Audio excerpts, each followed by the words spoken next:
Good morning. That's right. It's early. I've actually been up for like 2 hours, but I kind of hide out until the teenagers are finished in the single bathroom that we have because it's safer there. So I woke up thinking this morning about how this thing has been happening lately, where people come into my office for readings and they're telling me ghost stories. And it's amazing. Mainly because it's funny that I can feel stuff and I can see stuff and get a lot of great confirmation from people in terms of when I'm doing like medium work. Like, yeah, that person you just described is my dad. Or even when I'm doing cards that I can get, this is where you've been and this is what's happening and this is who's involved. And that stuff is every day to me. But people can come into my office and tell me ghost stories and I'm still like, oh, goosebumps. It makes me so happy. So, I made tea this morning about an hour ago and I made the mistake of putting it into my thermos because I wanted to take it up to my room to hide out, and it is still scalding hot. It's not scalding hot, but it's still really ridiculously hot. Like, all I want to do is inhale some of this, please. So anyway, I was taught, and I'm totally eating candy in the bathtub at 8:45 in the morning. Because I'm an adult now. Okay. I can't get it out. Okay. Kind of good.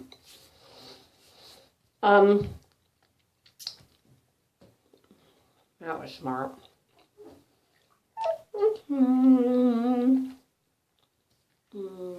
delicious. So, talking with a client about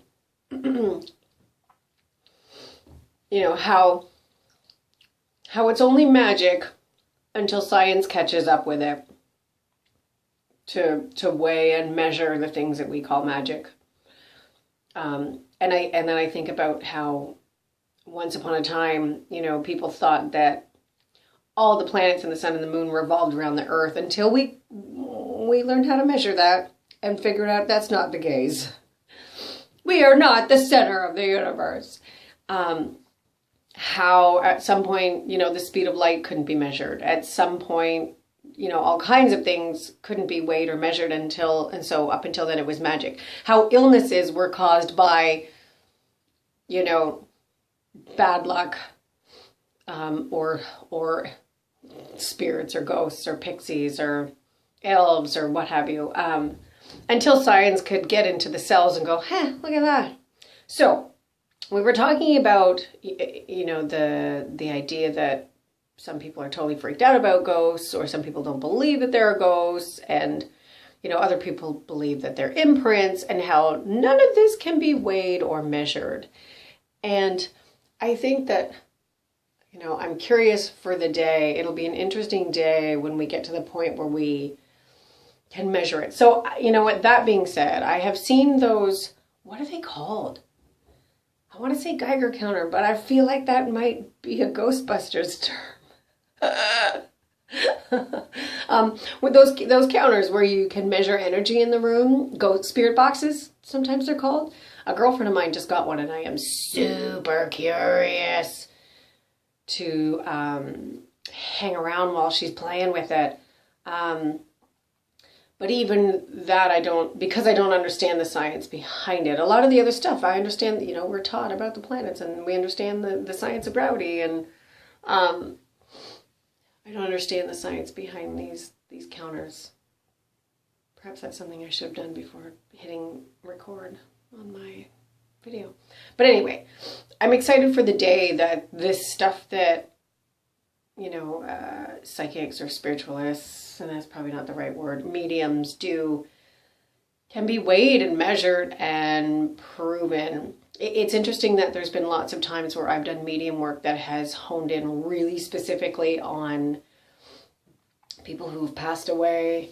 And you know what? Some of that argument could be that I am connecting with the client who's come to see me, who has the image in their head, and I'm reading that image in their head. But still, that's pretty magic. It's not exactly, what I think I'm doing. I really, when I'm looking to connect with somebody who's passed. But even still, if when the tools are developed, that is the thing that's happening, still would be pretty damn magical to understand that my human body, who is a cell within the earth, can talk to your human body, which is a cell in the earth, just like our brain cells speak to each other without touching. They speak by electrical impulses. Clearly I haven't had enough tea this morning. But so anyway, ghost stories have been coming up in my office an awful lot, and I love how I can still be wowed and impressed by other people's proofs of their supernatural or metaphysical experiences. Keep them coming. I love them.